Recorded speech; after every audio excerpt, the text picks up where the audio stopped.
right, good morning, Bronco Country. How you doing today? I'm David Slade of Colorado Sports Connection. Not joined by Matt Staffiero today. Are you saying he's better? Are you saying he's better looking than I am? Well, I don't know. It's a close. Okay. Well, our beards are a little right. We resemble each other a little bit. Yeah, just a different color. So Matt is a little darker. So we want to take care of a little. This is Caleb Davis by Colorado Sports Connection. Also does what's the name of your show you do, Caleb? We do No Huddle. It's a college football podcast. So this isn't normal my space to talk in, but it's football. I'm knowledgeable on all football. This just isn't my normal avenue. All right, and thanks for joining us last minute. Matt had a last minute cancellation, so Caleb agreed to jump in, so we greatly appreciate. Want to let everybody know, if you're on Facebook and you want to comment, allow StreamYard to use your Facebook name. If you don't want to, then go ahead and just put your name in, and that way we'll know who we're talking to, who we're responding to. And Happy New Year to whoever that just came from. We appreciate that. Absolutely. Happy New Year, guys. Hey, first, everybody be careful tonight. Whatever you go do, be responsible, be careful, be conscious about what's going on around you guys. Let's get into 2024 safely. Definitely. I agree with that 100%. I'm sure almost every city out there has programs where you can call public transportation, get a free ride or whatever. So a lot of legal offices here in Denver, they'll reimburse you for your Uber or your Lyft or your taxi ride home. So take advantage of those. Don't do something stupid tonight, Please do. Because it could be a life-altering situation if you do. So definitely. Also want to remind you that this show and the Colorado Sports Connection is sponsored by Willow Seasonings and Blends. We are an award-winning seasoning company based out of Denver, Colorado area. If you want to try our products out, go to willowseasonings.com. Get a 15% discount by using code CSC2023. And Graham Tika, our producer in the background, reminded me that, hey, today's the last day for the CSC 2023 code, which it is. So that expires after today. Tomorrow, use CSC 2024, and you'll get your 15% discount on Willow Seasoning products. So, all right, Caleb, you ready to talk some football? Let's do it, man. All right. First thing, let's talk about this Russell Wilson. That's pretty much dominated national airways and everything. And I just want to I want to do a little rant at first just to show how lazy some of the national media is in regards to this. I was listening to TJ Houshmandzadeh and Plexico Burress yesterday, and TJ is going off on a rant about the Denver Broncos and doesn't even know who's running the show around here because he kept blaming this whole thing on John Elway. Sorry, wow. TJ. John Elway's not here anymore. Did John Elway leave? I don't know. 4 years ago? 2 years ago. So like this is the second year. For a minute. Right. So this has nothing to do with John Elway. And for TJ Houshmandzadeh to sit there, it just shows, one, how irrelevant the Broncos are to the national media, and just how lazy they are when it comes to reporting. Know your facts before you go, because once you start blaming somebody who doesn't even work in the organization, the rest of your argument is irrelevant. You lost me at that point. So, question is, do you think this gets to a legal standpoint by what the Broncos have done, what Russell's camp is perceiving the Broncos have done by threatening to bench him if he doesn't restructure his contract? And I don't know if they were really asking for a full restructure. All they wanted him to do was to defer the injury clause that kicks in on the 5th league day of 2024. They wanted him to push that back one more year. That was the 39. That's the $37 million. Yep, $37 million guarantee if he can't pass physical by the 5th day of the 2024 league year. I'm not sure what kind of legality this could get to. It all comes into the verbiage of the conversation between Wilson and the management part of it. I don't think Denver did anything wrong. How many players? Oh, I'm going to restructure my deal to help the team. You know? Or you see, player taking pay cut to help team. So an organization asking a player to take a pay cut is not a new idea. No, I mean, and how's it any different than a player saying, I'm not playing unless you restructure my contract? It's the other side of it that people don't want to talk about. Right, and it is. And it's getting so much attention because it's a premier player in Russell Wilson, a guy who is thought of, as a future Hall of Famer. I look at him, I don't see him as a Hall of Famer. I think he took advantage of some good situations in Seattle with this strong team around him. So I don't know how many people have looked at it this way. Do you know how many people's view of Belichick has skewed since Tom Brady left? Oh, and everybody's questioning, how good of a coach Belichick is. Mm-hmm. Well, now people are questioning. Is it Belichick or was it Brady that was the reason the Patriots won? Well, now is it Carroll or is it Wilson? And we're starting to see Pete Carroll still winning. Right. And Russell Wilson is doing what he's doing. So now we're on the other side of that argument where the coach is doing well and the player is struggling. And people are sticking up for the player where much of the national media wasn't sticking up for Bill Belichick. Right. So, and I'm with you. I don't think there's any legal ramifications out of this. And there's even more coming out that the Broncos originally went to his camp in the summer before the season even started and asked him to restructure. And then they came back and readdressed it again at the bye week, and everybody's complaining about the timing because we just beat the Chiefs and this is how you're going to treat him after it was the best time, for mid-season discussion during the bye week. A lot of things happen during the bye week that you don't, normally don't. So I'm going to check my notes over here.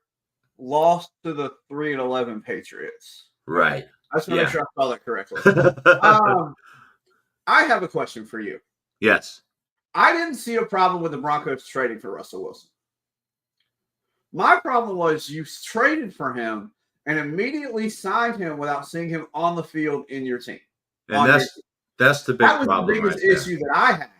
Right. Was not that you went and got the guy. You signed him before you saw anything at all with how he gelled with your team on the field. Because we know in sports, chemistry matters. Oh, I agree. It does matter, and I wasn't a fan of the trade. I've never been a Russell Wilson fan. I didn't like him back at Wisconsin. I didn't like him at Seattle, and I wasn't happy with the trade when he came to Denver. But then the contract extension is just like, what are we doing here? We haven't even seen this guy play a football game. You're going to sign him to a 5-year, $250 million deal. It's like, I don't know. So next question. Go ahead. Even after the first year, you fired Hackett, and then the talks immediately started. How are they going to get off the Russ deal? So clearly from day one, it wasn't a fit, but you rushed pen to paper instead of actually seeing how it was going to play out. Because he was under contract for this year as well, yes? Yes. So you would have had him for 2 seasons. Yep, and then you could have made the decision on and how then to if proceed. You bench him now with 2 games left, well, he's going into free agency, so what does it matter? Right. Well, now you gave him the contract extension. You're asking him to take less money. You're benching. It's just everything is a consequence of the circumstance. Circumstances and consequences. Yeah. And the circumstances are just completely wild right now. And there's good consequences and bad consequences, and there's no good consequence happening right now. Right. No, I agree. So, question. Do you think Russell Wilson has played his last game for the Broncos? Yes. I think it was PR saying, hey, I want to stay in Denver. But you don't pay, you said $250 million to be a backup quarterback? Right. No, I agree 100%. I don't see him coming back. I think he has played his last game. Unless Stidham goes out there and gets injured, I just don't see Wilson coming back. I mean, that's the whole thing that baffles me is everyone's saying that Denver is doing this to protect that $37 million, which I think they are. But Which if you is not are, illegal, by the way. no, it's They're not not doing illegal. anything illegal. No, but my the thing that baffles me is why would you have him as your QB2? Because if Stidham gets hurt, he has to I asked play. that before we went on. I'm like, okay, so Right, I'm looking, I have the depth chart pulled up, and he's QB2. If right. Stidham gets hurt, Yeah, uh, he what's his would name have that to played go in and quarterback play. for the Broncos a few years in the COVID season? What's that? KJ Hamler. I like, what are y'all going to do? Have a receiver play quarterback again? Right. So I mean, and Danucci, I do not think is being activated. And if he was activated, he would probably be your emergency quarterback. Absolutely. And so he couldn't go in ahead of Russ unless Russ went in and got hurt. So now if Denver's protecting this $37 million, why are you having him as your QB2? Why not have do a him Derek inactive? Carr and say go home? Just have him inactive. Right. Tell him, hey, we're moving on from you. Go home, just like the Raiders You're did still with going to Derek get Carr paid. last year. You're still going to get paid. Right. Yeah, you're getting paid. So Going back to the deferred money, he just we watched baseball. Shohei Ohtani just took 10 years, $700 million, right. and 680 of that is deferred. Right, for 10 years. Like, it's not uncommon. Bobby Bonilla Day is a thing for a reason. Right. It's deferred money that you bought out. Chris Davis is going through that with the Orioles. Like, this is not an uncommon practice. Right. I think if Russell Wilson's camp would have said, yeah, we'll defer that, he would have been back next year. So, and we talked about this a little bit. I think this is Jarrett Stidham's point to show what he's got because he's played well in flashes. Right. And I think this is Sean Payton's way of trying to prove that anybody can play in his system. He doesn't need an elite type quarterback. He was winning with noodle arm Drew Brees at the end of his career. And as much respect as I have for Drew Brees, and I love Drew Brees, he was not that same quarterback the last few years he was in New Orleans, and they were still winning games. Right. So, and that can go on to our next topic. What do you expect to see from the Broncos offense with Jarrett Stidham? Well, my worry, this to me more hinges on what Jerry Jeudy is. Because Cortland Sutton is out. Right. So I think this is going to be, I think we talked about it before. I don't know if Cortland Sutton suits up again this year. So this is a 2-game for Jeudy to go be receiver 1 heading into the offseason for Denver to decide what they're going to do with him. Right. We need Javonte Williams to get going. This Chargers defense is not the issue. Now, Brandon Staley's gone, but the defense was not the issue for the Chargers. No, it wasn't. Herbert on offense. So I don't think you need Denver to go score 35 points to win this game. But I do want to see Stidham be, efficient. I don't think you go make him throw the ball 30 times. Go ask him to go, 13 of 20 for 200 yards and don't turn the ball over. So, and I see a totally different approach, and this is just me, and I think this is Sean Payton wants to go out there.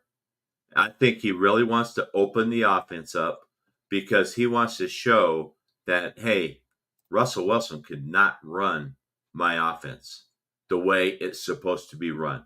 And I think Sean Payton is going to go out there and make that point today and then next week against the Raiders.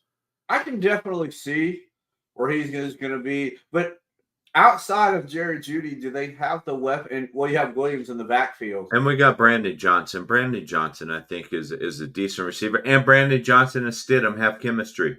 They played together at Auburn. So, if you looked at those good Saints teams, they had Jimmy Graham.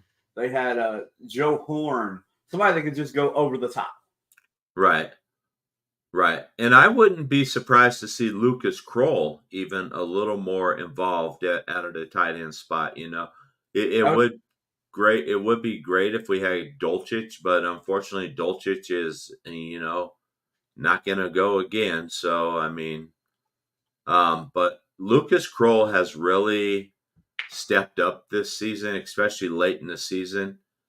He's playing good. So I would not be surprised to see him because Russell Wilson has never been a huge tight end guy anyway, so it would be nice to see Jarrett Stidham involve the tight end a little bit more and open up that center part of the field a little bit.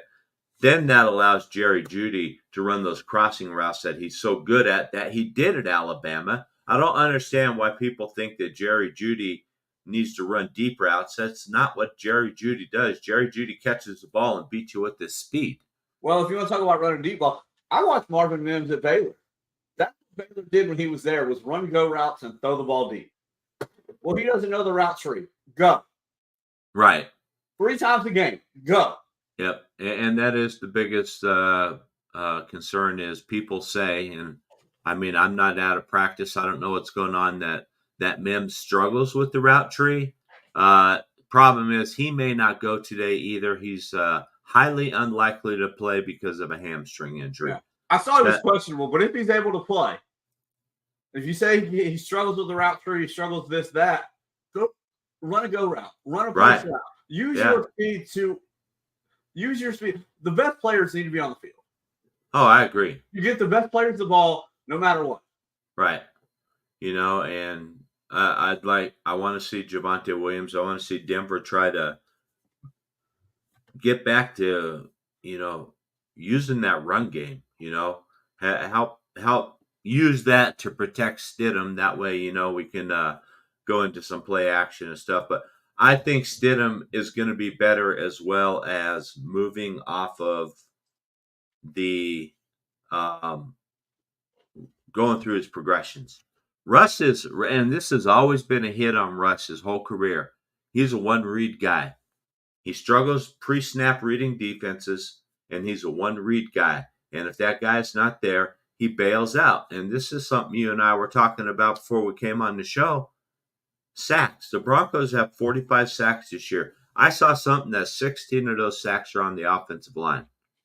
Yeah. That means how many are on the quarterback? 42, 16, 20 plus sacks are on the quarterback. Right.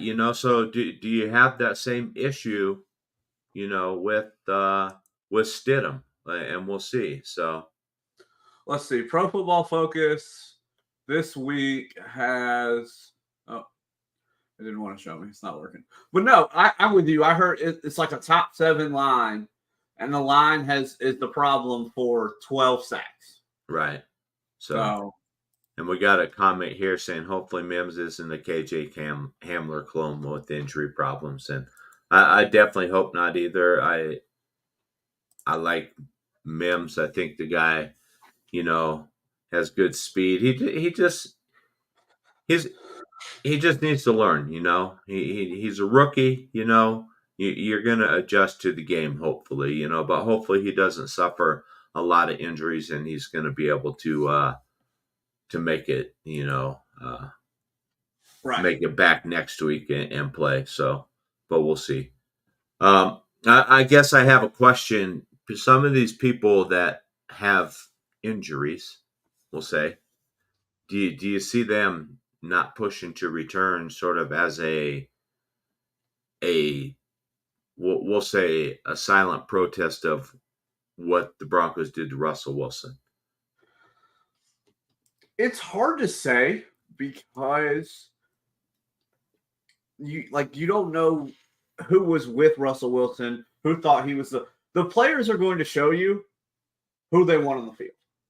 Right. So if the Broncos go out today and they light it up on offense, that's going to tell you, hey, potentially Russell Wilson was the problem. But you're right. If they go out today and you see some lackluster and then you end the season with the Raiders and you got more lackluster, then you're going to go into the offseason thinking, we've got big problems. Right. Because last year, Denver's defense was really good. you had Hackett, and it was first year between Wilson and Hackett. You thought, oh well, once we get another quarterback, and it's like the offense was the problem. And here we are in year 2 under Russell Wilson. The offense is still the problem. So is it going to be Is it the guys just don't like Russell Wilson? He's a diva. He's the center of attention. Do they need a change of voice? Just Yeah. And even some of the things you've seen from former teammates out of Seattle that, To me, that tells more than anything. It's guys you went to war with for all those years, won Super Bowls. Like some of those Seahawks teams were considered some of the greatest teams ever on the defensive side of the ball. And now you've got those players running Wilson through the mud. Right. And players normally don't do that. It's sort of an unwritten code. Here's what I tell you all the time when it's questionable. It may not be. It's not nothing, but it's definitely not. It's definitely something. Right. It may not be something big, but it's definitely not nothing. That is true. Yeah, it's not. I don't think it's anything huge, but like you said, it is something. And for teammates or former teammates to come out and talk about another teammate like that, it's just. I just got an update from Bleacher Report. Okay. The NFLPA sent a letter to the Broncos that the threat to bench Russell over his injury guarantee violated the CBA. Huh. So that's just something to keep an eye out over here. And you're right. Russell Payton didn't work. Russell Hackett didn't work. To me, that was the problem with the contract extension. Right. Was you didn't see him in your building, in your facility with your team before you decided to pay him all that money. Right. And that's a good comment by Matt. Bottom line is Peyton and Russ just didn't work. And that is the bottom line. Absolutely. And based on what you just said, I think this is why the Broncos are now saying that we're benching him for performance issues and not because the deferment of the injury clause. Because, that's what Sean Payton said in his press conference. He said, this is about performance. We are looking for a spark on the offense. And I think this is also another reason why he is your QB too. Because they would say, if we're doing this, why would we even have him on the field? So. Let's see. I'm trying to pull something up really. And Matt has a super long comment here, and I'm going to read it really quick. It says, as many agents do amid negotiations, Rodgers took the Broncos' proposal to the NFLPA, which often consults with agents on big money player contracts. The union did not view any threat of benching as a real threat, and Wilson turned down the Broncos' offer, which is his right. No grievance was filed, and it is unlikely one will be. One source called such negotiations commonplace, and that is from Ian Rappaport's article that he came out with. So he's sort of refuting what the Washington Post is saying. Okay, wow. So it seems like it's going to get a little grimy. Oh, I think it is. I really think it is. So it seems like it's going to get a little grimy for sure. Especially once we move into the off season, I think there's going to be a lot. And I don't understand. If I'm Russell Wilson, I just tell my camp, knock it off. I'm getting my money. Let's get out of here, because he's going to walk away with, I think, $85 million. And Matt, if you're still listening, if you could confirm that amount, he's walking away with $85 million of guaranteed money. Now he's going to be able to go sign wherever. A team's going to get a bargain. Yeah. They can sign this guy at a vet minimum, and Russ may not care. I was listening to, and this is probably the only thing that I agree about of any of the national media following of this. We're going to find out how much Russell Wilson loves football. If Denver cuts Russell Wilson, we're going to find out how much he loves football. He can sit at home, go collect his money. He can go play, battle for a position, or he can go battle somewhere. Right. Because when you're signing a guy like that, you don't have to guarantee him anything the way he's played the last 2 years. Right. So, Yeah, so it's going to be interesting to see how this whole thing shakes out. It's too bad, it's becoming a distraction, and you know, um, Broncos Is it really still a are. disguise? It's a bad offense. Yeah, right. Yeah, and we're ranked 25th, so it really isn't a disguise. So, Well, and I agree. I'm looking up, I got points per game average here. Houston or Denver's at 21.8. You've got teams around like, oh, I don't know, Chicago, Washington, Atlanta, Vegas, Arizona. All these teams have quarterback issues. Right, The same place that Denver's in. right. Sam Howell just got benched in In Washington. Washington, How come right? nobody's screaming about that? Minnesota Oh, has gone back and forth between Josh Dobbs and who's the other guy in Minnesota? I can't even think of his name right now. So Um, I know what you're talking about, though. Yeah, I mean, you have these situations where quarterbacks are getting benched because of poor play. I mean, there's nothing wrong with it. It happened in Tennessee, you know? I mean, so why are people not in the upper? Is it because it's Russell Wilson and he's a high profile name? you got Nick Mullins, and they're actually looks like they're starting Jaron Hall this week in Minnesota. Oh, So, okay. but Okay. yeah, you're right. It's because it's Russell Wilson. He's a former. Name his accolades, and Right. it's just it's something to get mad about. Yep. So all right. Question is Broncos are still in a playoff hunt, technically. You know, Broncos, if we win both of our games and the Chiefs lose both of their games, we win the AFC West. So, how realistic do you think it is, Caleb? I mean, right now, I think the probability percentage is 4%. So, Kansas City plays Cincinnati today. They could lose to Cincinnati the way Kansas City's been playing. So, and then they play the Chargers to close the season out. So, it'll be interesting to see how this all shakes out, especially if Kansas City loses today, Broncos lose, the Raiders lose. I mean, win. So if the Broncos win, Raiders win, Chiefs lose, going into week 18, all three of those teams are still in contention for the AFC West. And the Broncos play the Raiders, and the Chiefs will play the Chargers. So it's going to be interesting. I mean, how realistic do you think that shot is? I'm not going to say it's zero, but I do think it's low because it's all going to depend on how Jared Jarrett Stidham Stidham. plays. Yeah. So I think it depends on how Jared Stidham plays. And if I'm a Broncos fan, I don't want to go into the playoffs with Jared Stidham and a quarterback question. Because when he starts to struggle in the playoffs, let's play big picture here. Broncos make the playoffs. Right. He struggles the first half against name the opponent. Mm-hmm. Well, Russell Wilson has playoff experience. Right. You're just going to light that fire to put Russell Wilson back in. So I don't think the way the Broncos have played, you're coming off a loss to a 3-11 Patriots team. I just don't see them going 2-0. Oh, I don't either. You're playing Vegas at Vegas. I think. Side note: I think Antonio Pierce has deserved that Raiders job. He's been playing well, but I will give the Broncos a lot of credit. Among all the controversy, now we know that Kansas City's had a down year. They are in the position to win the division. Yeah, they are. I mean, they are with everything, and so that's sort of, I don't know.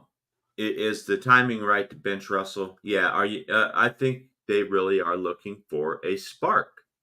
You have scored over 30 points one time this year. Yes. By the way, you lost that game. Right. So, and everybody seems to skip over the 70 burger to Miami. But trust us, we don't forget about that here. Well, in the national media, everybody this team is not perfect. That's why I don't think you want to go into a playoff with this team. And I can see them going to Vegas and losing with a chance to win the division. Oh, I agree. I agree because, and we'll talk about it more when we do our picks. But I think Kansas City probably loses today because Cincinnati, even with Jake Browning as our quarterback, is playing good football. Absolutely. So Absolutely. yeah.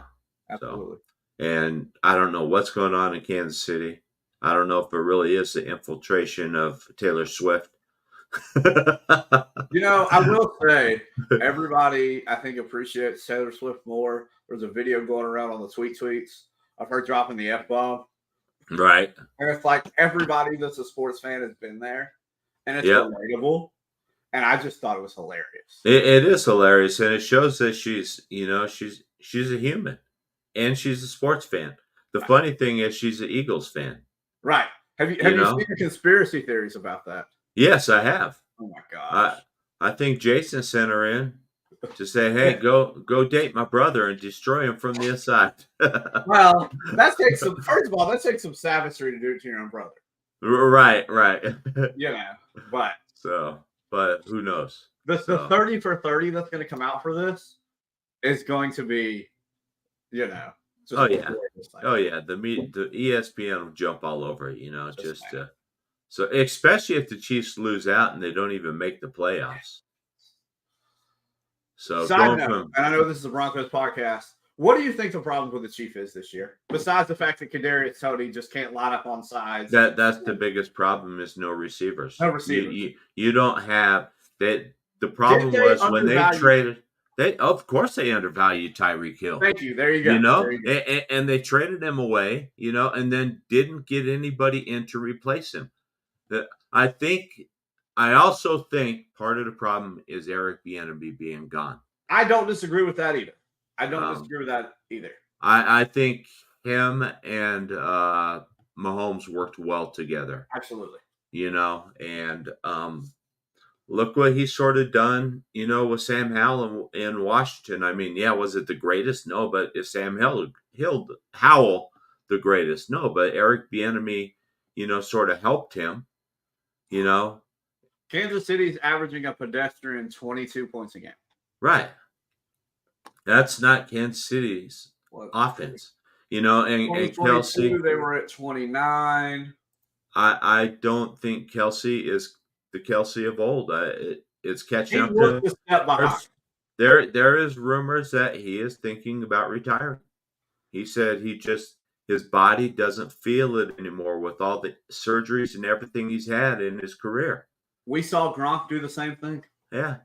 And I think you're going to see more and more players do this, especially being now that they have these contracts that when I'm done, I'm set for life. I don't need to work anymore. You can step away earlier for quality of life purposes. Yeah. And I think we may see that with Travis Kelce this year. And you can't fault anybody for that. No, you can't. I mean, it's a rough game. It takes a toll on your body, Right. But, I mean, back to the biggest thing, the biggest issue with the Chiefs is their receiving room. I don't disagree with you. And as somebody who has Patrick Mahomes as their quarterback in our fantasy league, and I'm hurting. Right. And I heard somebody on another show, this is comical, and I won't call out the show or the person that said this. The person had the nerve to come out and say that Patrick Mahomes is an overrated quarterback. And I was just like, wow, you're going to give that guy that garbage receiving room and you're going to call him overrated. So, but anyway. That's an interesting statement. We'll just leave it at that. Right. So, okay, back to the Broncos. Right. I just don't see this team has been too inconsistent. I don't expect them to go 2-0. I don't either. The inconsistency is the big issue, especially on offense, and does it improve a little bit? Do you see that backup QB uptick? Will you see players, and this will really be telling of Russell Wilson's relationship with the team. Will you see players play harder for Jarrett Stidham than they did? I saw a video clip against the Patriots where Russell Wilson just got sacked, normally an offensive lineman will go over and help him up, 3 offensive linemen just looked at him, turned around, and walked off the field. That is very telling. Sometimes it just doesn't work. It doesn't. See, sometimes there's just that, that chemistry that doesn't mesh. Personalities don't mesh. I mean, Russell Wilson came in here day one, making it about Russell Wilson. Absolutely. And I think that rubbed. Let's ride. Yeah. And then he has his entourage, his private office, everything else, it just rubbed a lot of players the wrong way, I think, especially a team that have been embroiled in just a losing culture, and just the fit wasn't there. And then he comes in and puts himself above them. The problem is we are now hearing the same things that are happening in Denver are the same things that happen in Seattle. Right. And that's a lot of the reasons why a lot of players are speaking out against him. They didn't like his antics, how he was put on a pedestal. He put himself on a pedestal. He took the credit for winning the Super Bowl. When we all know it. You threw the pick and the interception. Right. You threw the pick in the end zone. Oh, against the Patriots. Yeah. I mean, so but even the Bronco game, Super Bowl, we know it was the defense of Seattle that won that game. Right. Yeah, they go out and they put up 43 points, but when your defense is giving you the ball like that and you just demoralize the Broncos, I mean, right. But that whole season leading up to that, it was Legion of Boom, Right. So, Russ, when you think about that window of Seattle winning, Russell Wilson is not the reason you think Seattle won in that window. Right. No, I agree. So, and I just don't see this team, putting it together to win 2 games. Would it be great? Yeah, it'd be awesome to see him ride Jarrett Stidham into the playoffs. It would be a cool story. It's sort of a home playoff game out of it. What's that? You'd get a home playoff game out of it. Yeah, you would. I mean, which would be good for it would be a good building block with the uncertainty at quarterback that shows, hey, if I can get a quarterback, this is the next step we can do. Right. So, and we touched on this next topic a little bit. Who do you really want to see the Broncos try to take a look at as we close out this season? Who should we be looking at? We got Marvin Mims. We got Jerry Jeudy. We got Javonte Williams. I mean, there's a laundry list of guys that, especially on the offensive side of the ball, that we need to take a look at and say, I'm with you. I'd love to see one of these tight ends step up. Right. I think we really need one too. And I think it's going to be Lucas Kroll. I think he's the best receiving tight end out of the group with Dulcich out, Right. So, I mean, the others were brought in basically for their pass or their run blocking capabilities, and I mean, we'll see. I mean, if you look, teams that are winning, Detroit, they have Sam Laporta. Minnesota, I get it. They have Justin Jefferson. They also have TJ Hawkinson. Mm-hmm. The 49ers have George Kittle. Kansas City has Travis Kelce. A tight end has to be huge. Your tight end has to be a part of your offense. By the way, I don't know who you want to go draft. Brock Bowers is coming out, who I think you can also line him up in the slot. Right. Because he's so freaking athletic. I would like to see a tight end step up for Denver because we see tight ends being so useful because they're too big for corners and they're too fast for linebackers. It's an easy match. Yep. So, and I think the way Stidham plays these next 2 games, I don't know if Sean Payton has enough confidence in Stidham to say he's my guy next year. I'm not picking a quarterback. I would be highly surprised if we go into 2024 and Jared Stidham's the quarterback for the Broncos. I would too. I mean, I think he's going to be on the team. I mean, he's under He can't. contract next To year. me, he can't be QB1 next year. No, not Can't going be in. QB1 next year. You draft a rookie and you have a competition. There is a quarterback that you are extremely high on that I would love to see in a Sean Payton offense. Oh, I would love to as well, but I just don't think he's going to be there. I think we would have to trade up to get him. Where we're sitting, unless we go 0-2 these next two games and we slide into the top 10, we Then it's may have it. questionable, but it is easier to move up 3 spots than 13. Right, and I agree. Another quarterback I think you could get late in the first round, early second round, depending on how things work. I feel like Michael Penix with his big arm. Yeah, but there's some injury concerns with him. I get it. Bo Nix, I don't love Bo Nix in the Sean Payton style offense. Right. We haven't seen when we saw him more of a vertical offense those 2 years under Gus Malzahn at Auburn. He kind of struggled in that offense. Well, I was reading some scouting reports on Bo Nix, and there's some of the same knocks as Russell Wilson. He's a one-read guy, and then he starts to get uncomfortable in the pocket. Are you going to get a more athletic version of Russell Wilson? Right, and I think that's it. J.J. McCarthy, I like him.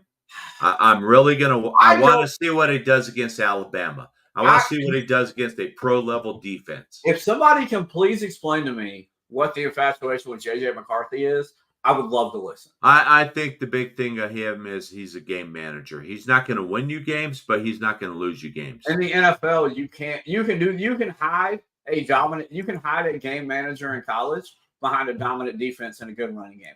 I don't think you can hire a game manager in the NFL. I just don't think you can do it. Yeah, Trevor has a good comment here, and I agree. These are two guys I really want to see. Jerry Jeudy, I want to see how involved he gets. Right. And Jaleel McLaughlin. I think Jaleel can be a...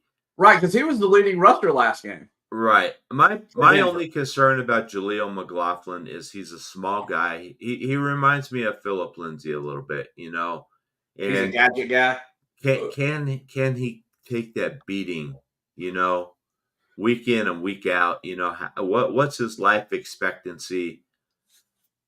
I'm waiting for Javonte Williams to come back next year fully healthy. That guy blew that knee apart. I would like to see him take on that Alvin Kamara role that they have in New Orleans. I'm going to say that instead of looking, I want to see Denver take a arms together. We have been embarrassed this year. Right. Let's not lie. We have been embarrassed this year as a team. Not to mention we just lost to the 3-11 Patriots. I want you to see the team stand together, come out, and have a great response today. Oh, I agree. I think that's going to speak a lot to how the players feel about Sean Payton. Right. They either come out and they battle for themselves, their teammates, and their coach, or they just say, you know what, forget it. You did a guy dirty. We're just gonna. I know that y'all mentioned it when it happened because we've kind of talked about it in our group chat. I feel like Sean Payton gets a bad rap between him and Russ, between blowing up on him on a sideline a few weeks ago. It happens. That's just football. That is football. First of all, that's heat of the moment stuff. If you work for somebody and you do something your boss doesn't want you to do, you're going to get scolded for it. Right. And the thing is, people say, well, no, this never happened to quarterbacks. Go back and look at John Elway and Dan Reeves. Dan Reeves, I've been for a long time. It was bad, those two screaming at each other on the sidelines. It happens. It's the NFL. It's a highly competitive game. It happens. The other part of this is we're so, I don't want to turn this soft, that, not to mention everything is visualized, everything's, documented. Right. But we're just such a soft culture that's not acceptable. Right. I grew up playing sports. Yep. That was a daily thing. Oh, I got my butt chewed out numerous times by my coach for missing blocking assignments and everything else. It happens. But y'all see it. But pretty soon, pretty soon, Caleb, you know how we have the blue tent for injuries? Yeah. We'll have another tent, maybe the red tent, and that's where the coaches can take players in and scold them, so it's not seen Well, on it's national TV. just from 1,000 feet away, and somebody who's not been involved in this, what do you want me to do? Grab your hand? It's okay. These are people's jobs. These are people's livelihoods. This is more than just a game. These are people's livelihoods that depend on. Yeah, and Trevor comes in. Trevor's sort of high on Michael Penix like you are. And I like Michael Penix. Don't take me wrong. There's a couple concerns. One, he's left-handed. Do you want McGlinchey protecting his blind side? McGlinchey has a huge contract. Can you just move on from it? I'm not sure. It is something we'd have to look at, or do you switch him with Bowles? I don't know if Bowles can play right tackle, The guy's had 2 ACLs and 2 shoulder surgeries. Does that concern you at all? Yes, because we know the shoulder concerns me more than the ACL. Now I get it. He's been healthy the last 2 years at Washington. Well, healthy-ish the last 2 years at Washington. Behind a better offensive line. I think we can firmly agree that the Washington offensive line is better than the Indiana offensive line. But the injury concerns, yes. I do think there's some question there. But I also don't know if I see Michael Penix as a day one starter. I don't either. I see him more as a developmental guy. So I would like to see him, take a year. And I feel like that's a lost cause in today's NFL. Is quarterbacks come in and from day one they start. Right. And you miss the whole learning. You miss the whole learning part of it. You get what? You get drafted in April. Let's say you sign in May. You get a 4-month crash course. Right. There's a reason quarterbacks are better in year 2 than year 1. Yeah, I mean, I don't see like CJ Stroud. That guy's just that dude is different. He's a unicorn. I realized he was different when they played Georgia in the playoff game. Right. And he carried that team. And really, they should have won that game. Yeah, I mean, after that, I had so much respect for him. Yep. So we'll see. We'll definitely talk more about the draft after the season's over. Once we find out where we're picking, and we got a lot of holes on this roster to fill. I mean, it's not as good as a lot of people tried to make it out preseason. We had a lot of people saying, "Oh yeah, this roster's solid. This is a Super Bowl caliber team." It's not even close. Well, and we got cap issues too that are going to have to be addressed. People were giving Denver the same kind of hype they were giving Colorado to start the season. Right. And hype don't win football games. No, it sure doesn't. All right, so we got the Chargers coming up today. 2:25 kickoff, same time as Cincinnati, Kansas City. So we won't know, how meaningful this game is because, I mean, normally Kansas City plays at 11, but it got shifted over to the 2:25 Mountain Time slot. So Denver's going to be playing the same time. So it's not like Denver can say, okay, well, we know Kansas City lost, so we're still in the running, or we know they won and we're out. So let's first talk about Kansas City, Cincinnati. How do you see that game shaking out, Caleb? I mean, I don't know. We talked about it, a little bit ago when we talked about Kansas City's issues. I don't know that Kansas City can keep up. I mean, that game's in Arrowhead. I think Kansas City can win this game, but I also thought they were going to beat who did they play last week? And then they just beat themselves too many times for comfort. The Bills. I'm sorry, I was watching the Bills game and I thought they were going to beat the Bills. But to me, Kansas City just beats themselves too many times. So until I see them stop beating themselves, give me Cincinnati. And I agree. Give me like 27-21, something like that. Okay. And I agree. I think actually Cincinnati's going to go in there and shock Kansas City. That Kansas City team's in it's disarray. So so that's going to be nice for Denver. It's also going to be nice for the Raiders if the Raiders can beat the Colts, and I think that's an early game today. Yes, that's a 1 o'clock. That's a 1 o'clock game Eastern kickoff. Okay, so and that's in Indianapolis. So we'll see if the Raiders can go into Indianapolis and keep their hopes alive and beat the Colts. So which will make it nice. All right, let's talk about the Broncos and the Chargers. Chargers have a lot of people they're missing. Keenan Allen's not playing. Joey Bosa's not playing. Palmer's not playing. This sets up for a huge, huge opportunity for the Broncos with the people that are missing on the Kansas City side, and we're going against their backup quarterback. It'd be the backup quarterback bowl today. So, what are you looking at? Who do you think's going to win, and what's your score prediction there? Let's see.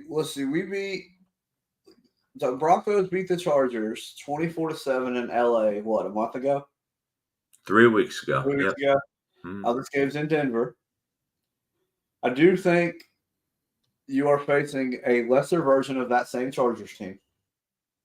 So I do think this is a winnable game for Denver. So I'm going to pick Denver to win. I'm going to look for that very similar. Give me 27-10. Because you got no Allen, no Williams, no Palmer. Yeah. So your offense is basically going to be Austin Eckler. Right. And 27-10, you're going? 27-10, Denver. Okay. And I agree. I think that Denver's going to win this game. I think they're going to win it fairly easily, sort of like what you're going with. I also am expecting an offensive explosion. Now, I don't know if you saw this, and I know it's preseason, but in Denver's final preseason game against the Rams, Jarrett Stidham got to start, and that offense looked totally different. It was wide open, and I expect that today. I expect a big game, and same prediction I gave on Friday, I'm going to give today. I see Jarrett Stidham going for probably 325-ish yards, 3 touchdowns, maybe an interception. Which would be a good game for him. Right. Maybe an interception. I also see Jerry Jeudy going for about 125 to 150 yards with 2 touchdowns. I think it's going to be a big game for Jeudy. And I'm going Denver 38, Chargers 20. So you have the defense give it up a few more points. Yeah. Yeah, maybe some garbage time points, Let's see. I was looking to see. You said 325. Would that be, yeah. That'd probably be the highest output this season, I think. Yeah, Russell Wilson's high this year was 308. Okay. And that was in the 33-35 loss to. I just honestly see Sean Payton making a point that Russell Wilson was the problem. So Stidham, it's hard to look at, Yeah. It's going to be fun to watch. It's a nice day here in Denver. It's going to be about mid-40s kickoff time. It's not very windy. It's going to be a nice day for a football game. So it'll be fun to watch. I think there's going to be a lot of people, watching with anticipation to see what Stidham can do. Is Stidham a potential bridge guy if you want to go rookie and, at least have him battle it out in preseason as to who's going to be your day one starter. Speaking of day one starter, and we talked about this a little bit, Trevor says, put a blocking tight end next to McGlinchey. 49ers did it a lot when he was there, and Penix is going to be 24, which maturity is one of the strong suits, I think, I'm not worried about the maturity part of it. I'm worried about him picking up the offense. Right. You know, That's why, baby. So, you say Jarrett Stidham starts out QB1 next year. Come 5, 6, 7, whatever your first bye week is, make the change. and I'm good with that. I'm good. Have a plan. That's really what I want to see Denver have a plan somewhere. And I think Peyton's going to have a plan. The thing is, people need to realize, though, next year is going to be very, very difficult because we're going to have a huge cap hit that we're going to have to deal with. We're going to have to restructure contracts. We're going to have to let people go that maybe people don't want to see gone. Some names that have been thrown out there, Justin Simmons, he can save you quite a bit of money. He's getting older, you got Caden Stearns coming back. You had PJ Locke, who played well this year into your safety position. So Justin Simmons is a guy. Garrett Bowles, people like that could save you money. They may become cap casualties. I know some people don't want to hear this, but like you said, you have holes everywhere. You talk about getting rid of guys. Cortland Sutton would bring back a first-round pick. He may. The way he played this year, he may. Cortland Sutton would bring back as somebody who had him on his fantasy team, or at least a second extensively. Right. He could definitely bring back something. And then here's the thing: you use him to go get first, second-round picks. Then you could either use that in draft capital or trade for somebody to fill a hole. Right. And I'm not a capologist, but this question here, no, there's going to be a huge cap hit next year with the Wilson contract. The nice thing is if they move on from him by the 5th league year of 2024, which is going to be March 17th, is when they need to make that decision.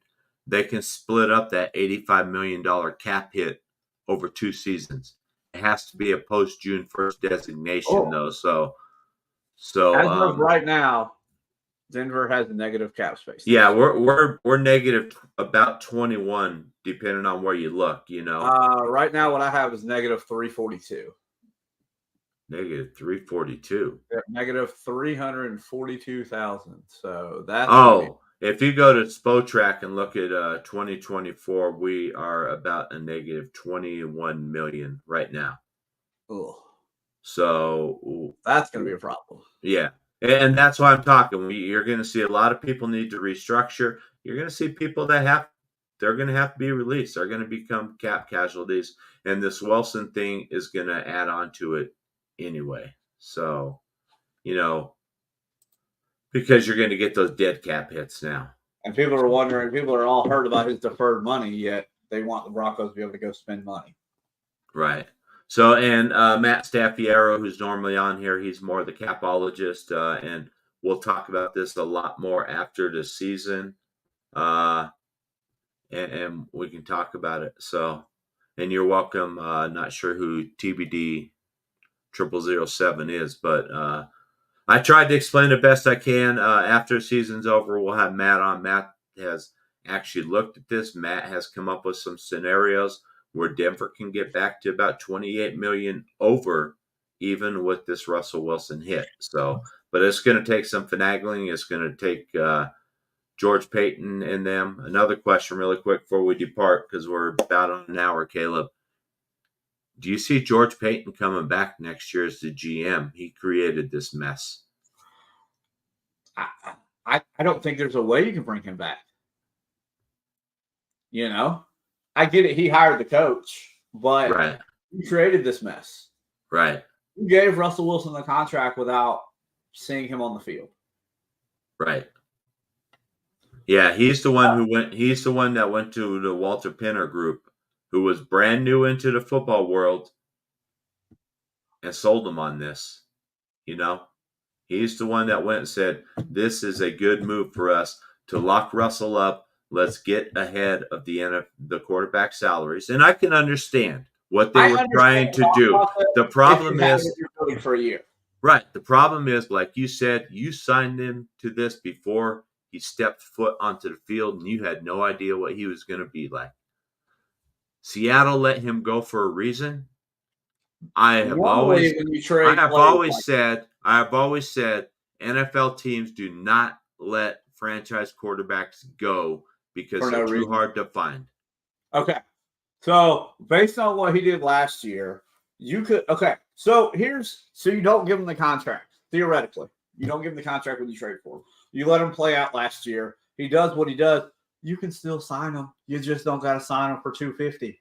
Right. You had him on the field. You saw his play decline. Yep. You could have signed him for maybe not half the price, but Yep. I agree 100%. Hey, Caleb, I want to thank you for joining us today. I really appreciate it. Last minute, you jumped in, so I'm glad to see that your dogs had a great game yesterday against a definitely overmatched Florida what a State joke. team. As somebody who loves college football, what a joke the bowl season has The become. bowl season has become. It used to be one of my favorite times of the years because we got really good upsets and, because everybody played. There's a reason when Boise State beat Oklahoma in the 07 season, it meant something because both teams were at full strength. Right. And the thing is, the 12 team playoffs going to help that a little bit. But do you see, as it continues going this way, does the NCAA, do they extend it to a 2014 playoff? I hate full disclosure, I hate the 12-team playoff. Why? I don't feel like there's 12 teams. Name me 12 teams and you watch I college like football. it though. I like it though. You follow college football. Name me 12 teams you think realistically could have made playoffs. Could have won a championship this year. Oh, well, I can't name off the top of my head. I just want to go on the premise that any team could get hot and win. Are you if you tell me, hey, the 12, 24, 48, 64 team playoff incentivizes players to play the bowl games. 24 is max I would go. Sure. If you don't lie, it's about the money. Okay, sure. It is about the money. It is. That's all it is. Yeah. So also for what it's worth, I'm 24-13 in my bowl pick'em this year, and I'm leading our group. So nice. And I forgot. Well, thanks for having me. I was glad I appreciate it. And help you. No, I'm glad you were able to help. I appreciate you jumping in. Everybody, make sure you check out Caleb on his. I forgot the name of his show again. No Huddle. So when do you guys normally air that? Or are you guys done for the year? On Wednesdays, and then James was in the process of moving, so we kind of hit a dead spot. Okay. I'm going to try to get it back up here over the next few months and see what we can get put together. Okay. All right. Definitely check out Caleb over there at No Huddle. Again, I appreciate you coming in. Everybody, again, we're going to reiterate. Be safe tonight. Be smart. If you drink, call somebody. Do not drive. Do not drive. So, all right, everybody, enjoy some football today and have a great day. I believe Matt is going to try to do a post-game show. We will keep you informed if he is, and you can tune in then. All right, everybody, thank you. Have a great day. For me, Graham, and Caleb, we are out of here. Have fun. Enjoy the football games.